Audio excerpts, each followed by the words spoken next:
John Templeton once said, "The only way to avoid mistakes is to leave the future to the gods. The next best way is to investigate." But most Americans have stopped investigating.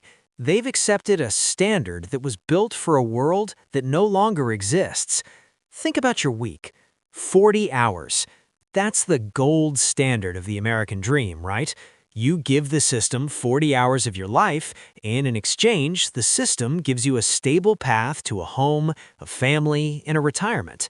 Except the math doesn't check out anymore. Right now, the average American is working harder, producing more, and yet falling further behind the cost of a basic existence. The 40-hour workweek isn't a productivity tool, it's a liquidity tool for the Federal Reserve in the U.S. Treasury. But what's happening beneath the surface of the U.S. economy right now could change everything. If you feel like you're running faster just to stay in the same place, you aren't crazy, and you're not alone. We're living through a period where the official numbers and the kitchen table numbers have never been further apart. The Bureau of Labor Statistics tells us inflation is cooling, yet grocery bills remain 25% higher than they were just 3 years ago. Mortgage rates have spent much of the last year hovering between 6 and 7.5%, effectively doubling the monthly payment for a median-priced home compared to 2021. Meanwhile, U.S. household debt has surged to a record $17.5 trillion. Americans are maxing out credit cards just to bridge the gap between their stagnant wages and the exploding cost of the American lifestyle. Your 401k might look like it's growing when the S&P 500 hits a new high, but if you measure that growth against the debasement of the dollar, you might realize you're just treading water. If you want U.S. macro explained visually and without the mainstream media noise, subscribe. That's what we do here at Sketchy Finance. To understand why the 40-hour workweek feels like a scam today, we have to look at when the deal was actually broken. Most people point to the Great Depression or the Industrial Revolution, but the real sketchy turning point happened in 1971. Before 1971, the U.S. dollar was backed by gold. There was a limit to how much money the Federal Reserve could print. Because money was hard, productivity and wages moved in total lockstep. If you worked 40 hours and produced 10% more, your wages grew by roughly 10%.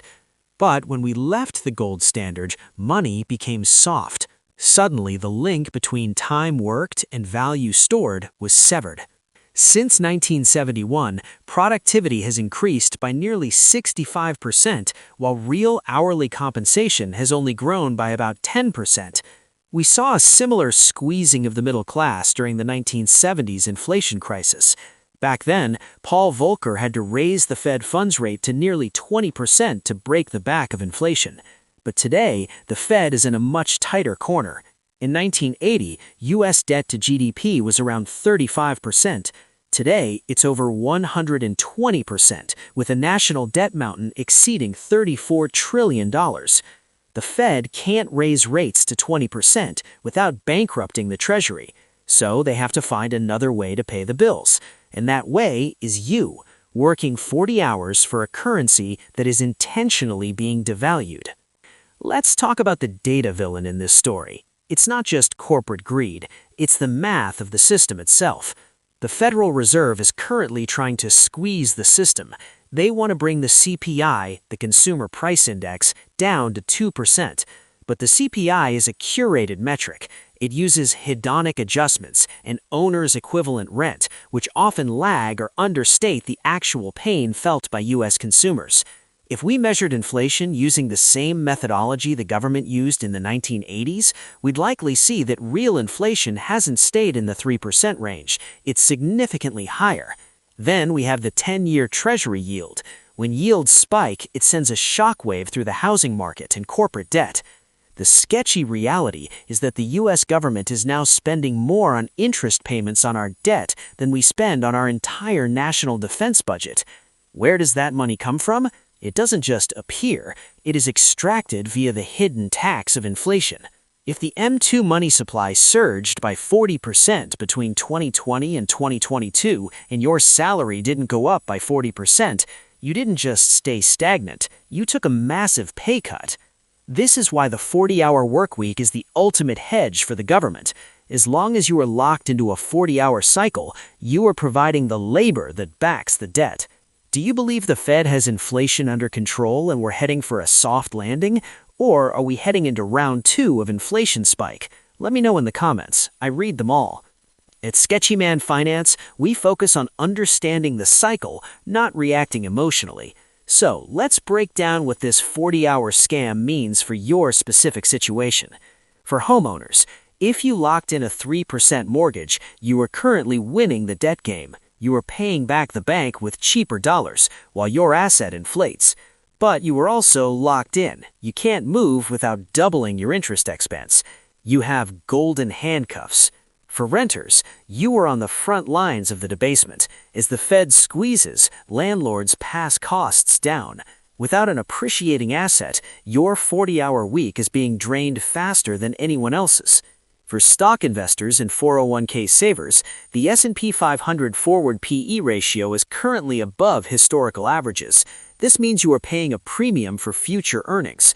If inflation reaccelerates, those earnings shrink in real terms. Serious investors understand that a green portfolio doesn't always mean more purchasing power. For small business owners, you're feeling the double squeeze. Your input costs are up, your labor costs are up, and your customers have less discretionary income. The system is designed to keep you in the 40-hour lane because that's where you're easiest to tax and easiest to predict. So, is the answer to quit your job and panic? No, that's what the uninformed do. The goal isn't to escape work, it's to escape the monetary trap of the 40-hour week. This requires a shift in risk management. It means moving from saving currency to owning assets. It means understanding liquidity positioning, having enough cash to survive the Fed's squeeze, but enough hard assets to survive the Fed's inevitable pivot back to the printing press. The U.S. economy is in a period of controlled uncertainty.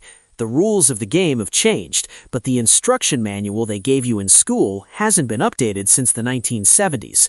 If you value serious macro analysis focused on the U.S. economy without the hype, the politics, or the panic, subscribe to Sketchy Finance. We're building a community of informed investors who look at the sketchy math and decide to play a different game. The 40-hour workweek is a scam if you believe your time and the dollar are the same thing. They aren't. One is infinite, the other is your most precious resource. Stop trading a finite resource for an infinite one. Stay sketchy.